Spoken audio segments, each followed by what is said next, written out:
अस्सलाम वालेकुम दोस्तों, मैं हूं शाहिद हुसैन। इस वक्त अफसोसनाक खबर आपके सामने रखनी है कि जिब्रान नासिर एडवोकेट,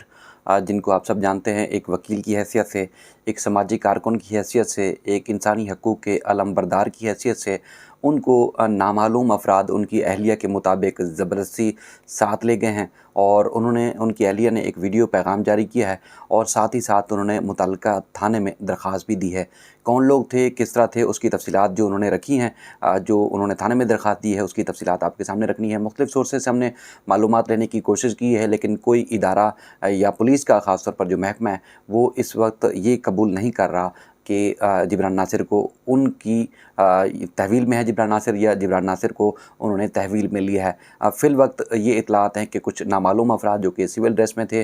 उनको जो है उनकी अहलिया का बताना है कि उनकी ज़बरदस्ती गाड़ी को रोका और उसके बाद फिर न सिर्फ गाड़ी को रोका बल्कि पिस्टल उनके हाथ में थे और उसके बाद फिर वो अपने साथ ले गए। उन्होंने जो दरख्वास्त दी है ख़ास तौर पर थाना जो है वो क्लिफ्टन को और इसके अलावा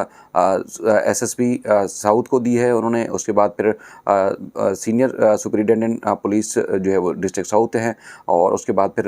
डीएसपी हैं और डीआईजीज़ को दी है और इसके अलावा उन्होंने आईजी सिंध को दरख्वास्त दी है। और दरख्वास्त देने के बाद उन्होंने दरख्वास्त में जो मौक़िफ़ इख्तियार किया है कि उनका कहना है कि तकरीबन 11 बजे के करीब, यानी कि आज रात 11 बजे के करीब वो अपने शौहर के साथ डिनर करके वापस आ रही थी अपनी ग्रे कलर की टोयोटा करोला गाड़ी में। और उसके बाद फिर उनकी गाड़ी के करीब जाकर एक टोयोटा हाइलैक्स जो है, जिसमें उन्होंने नंबर बताया कि वो हाइलैक्स वीगो गाड़ी थी, जिसका रजिस्ट्रेशन नंबर उन्होंने बताया कि BF 4356 था। उसने आके गाड़ी को हिट किया और उसके बाद फिर गाड़ी के अगले हिस्से पर आके उन्होंने गाड़ी को रोका, यानी कि जिब्रान नासिर साहब की गाड़ी के अगले हिस्से पे आके उन्होंने गाड़ी को रोका और उसके बाद फिर जो है वो अफराद जो है उन्होंने ज़बरदस्ती गाड़ी को रोका। ज़बरदस्ती गाड़ी को रोकने के बाद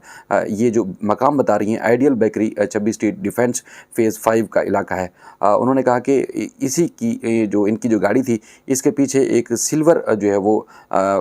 करोला गाड़ी थी, जिसने उन गाड़ी को पीछे जाने से रोका, यानी कि आगे जो है वो इसी तरह की वीगो गाड़ी आई, वाइट कलर में थी, पीछे वो गाड़ी थी कि ताकि पीछे ना फ़रार हो सकें या पीछे जो है वो बचने की कोशिश ना करें। पीछे एक और गाड़ी आई जिसने आके उनकी गाड़ी को जो है वो आके रोका। उनका कहना है कि फिर उनको जो है वो सरेंडर करने के लिए मजबूर किया गया और तकरीबन 15 लोग थे, जिसमें वो लोग असले से लैस थे। और उसके बाद फिर जिब्रान नासिर को उन्होंने बाहर आने की कोशिश की, सिविल ड्रेस में थे और उन्होंने ज़बरदस्ती धक्के दिए और मारपीट करने की कोशिश की और बदतरीन तरीके से जिब्रान नासिर को जो है वो उन्होंने अपनी, यानी कि इनकी गाड़ी से निकाल कर अपनी गाड़ी में मुंतकिल किया। और उन्होंने कहा कि उनको ज़बरदस्ती जो है वो अबडक्ट किया है, अगवा करके लेके गए हैं जिब्रान नासिर को। और उसके बाद उनके बारे में इस वक्त तक जो है जिब्रान नासिर के बारे में उनको किसी किस्म की इतलात नहीं है कि वो कौन थे ले जाने वाले, क्या मकसद था उनका ले जाने का। लेकिन मुबैना तौर पर उनका कहना है कि जिब्रान नासिर को सिविल ड्रेस में, जिनकी तादाद 15 के करीब बताई जाती है, असले से लैस है, वाइट जो है वो इसी तरह की जो गाड़ी है, जो वीगो गाड़ी है, उसके अंदर वो लेके चले गए हैं। अब उन्होंने इस्तदा की है, अपील की है इस सारी सिचुएशन को देखते हुए इन थाने के अफसरान से, पुलिस से, कि उनकी कंप्लेन को रजिस्टर किया जाए, चूँकि उनके शोहर को इस वक्त तक जो है जिब्रान नासिर लापता हैं, तो लिहाजा उनको कानून के मुताबिक फ़ौरी तौर पर जो है वो बाज़ियाब कराया जाए और उनको रिहा कराया जाए। और उसके बाद फिर उन्होंने कहा है कि अपील करती हैं कि उनकी जो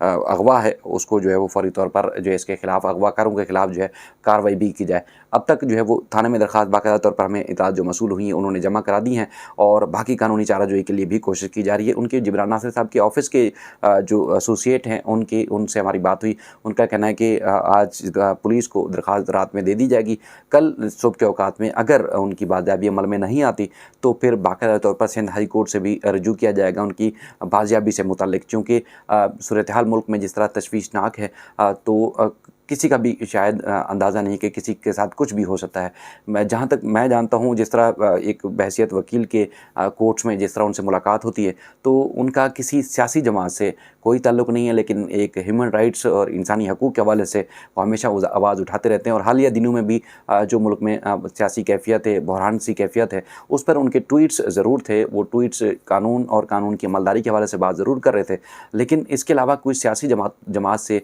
ना तो उनका कोई वास्ता है, ना ही कोई ताल्लुक़ है, लेकिन वो जो मुल्क कौम की बेहतरी के लिए, इंसान के हकूक़ के लिए, इंसानी हकूक़ की बेहतरी के लिए जिस तरह हमेशा आवाज़ उठाते हैं, तो वो आजकल के दिनों में जो है वो आवाज़ ज़रूर उठा रहे थे, लेकिन सियासी तौर पर किसी भी जमात से उनका ना ताल्लुक़ है। इंतखाबात में भी उन्होंने हिस्सा लिया और वो आज़ाद हैसियत से इंतखाब लड़े थे, और उसके बाद फिर जिस तरह मैं उनको जिस तरह कानूनी जो एक हैसियत से मैं जानता हूँ, जिस तरह वो वकील की हैसियत से, एक अच्छे माहिर कानूनदान की हैसियत से जाने माने जाते हैं, क्योंकि ख़ास तौर पर जो चाइल्ड अब्डक्शन है या उसके अलावा जिनके पास जो है वो वकील या कोई सहारे नहीं होता, यानी कि कानूनी चाराजोई के लिए उनके पास कोई वकील नहीं होते, तो ये खुद खिदमात देते हैं और फ्री ऑफ कास्ट मजबूर लोगों की मदद करते हैं। लेकिन आज वो मजबूर और मदद करने वाला ख़ानदान जो है वो इस वक्त तक बेबस और लाचार दिखाई देता है। उम्मीद है कि मामलात बेहतर होंगे, मुल्क की सूरत हाल बेहतर होगी, क्योंकि सूरत हाल जिस तरह की चल रही है वो इस पर काफ़ी परेशान दिखाई देते थे कि मुल्क में जो कुछ चल रहा है, क्योंकि आइन और कानून की अमलदारी सब पाकिस्तानी चाहते हैं, सब मुहब वतन चाहते हैं कि जिनका जो इख्तियार है, जिनका जो हदूद क़य्यूद है, चाहे वो अदालत है या कोई और इदारा, उनको अपनी हदूद में रहकर काम करना चाहिए। और ख़ास तौर पर जो इंसानों के साथ जो हो रहा है, लोगों के साथ जो हो रहा है, जो नाइंसाफ़ियाँ हो रही हैं मुबैना तौर पर, उस हवाले से वो ज़रूर आवाज़ उठा रहे थे, लेकिन सियासी जमात से उनका किसी किस्म का कोई ताल्लुक़ नहीं है। बाकी इस वक्त तक जो है वो एक परेशान सी कैफ़ियत है, परेशानी की सी कैफ़ियत है। जो मंशा पाशा जो कि मारूफ़ एक्ट्रेस हैं, जिब्रान नासिर साहब की अहलिया, उन्होंने ना सिर्फ वीडियो बयान भी जारी किया है, बाकायदा तौर पर उन्होंने खुद जाकर पुलिस से भी रजू किया है। उनके ऑफ़िस के कुलीग्स और उनके एसोसिएट्स और उनके वकला जो है वो भी इस वक्त बताया गया है, जब हम वीडियो रिकॉर्ड कर रहे हैं, वो भी थाने पहुँच चुके हैं। और जो मज़ीद इस सिलसिले में अपडेट्स होंगी वो आपके सामने रखते रहेंगे। आपसे बस यही इल्तिजा है कि आप दुआ करते रहें उनकी बाखैर आफ़ियत वापसी के लिए, क्योंकि वो मजबूरों की, मज़लूमों की आवाज़ समझे जाते हैं। तो अब आप सबको उनके लिए ना सिर्फ आवाज़ बुलंद करनी है, बल्कि उनकी रिहाई के लिए जो आप जहाँ-जहाँ कोशिश कर सकें, उनकी बाहिफ़ाज़त रिहाई के लिए आप सब कोशिश भी करें और उनके लिए दुआ भी करें। आप जितना ज़्यादा से ज़्यादा इस कार्य खैर में हिस्सा लेंगे, तो यकीनी तौर पर जिस तरह वो मज़लूमों के साथ खड़े होते हैं, तो आप भी उनकी इस आवाज़ के साथ आवाज़ बनें। अपना ख्याल रखिएगा। जो भी मज़ीद अपडेट्स होती रहेंगी, जिस मामले में जो पेशरफ़्त होती रहेगी, जो मुझे ख़बर पड़ी, इंशाल्लाह मैं आप तक पहुँचाता रहूँगा। सुबह इंशाल्लाह अदालत में ज़रूर जाएँगे और जो भी अपडेट होंगी आपके सामने रखेंगे। अपना ख्याल रखिएगा। अल्लाह हाफ़िज़।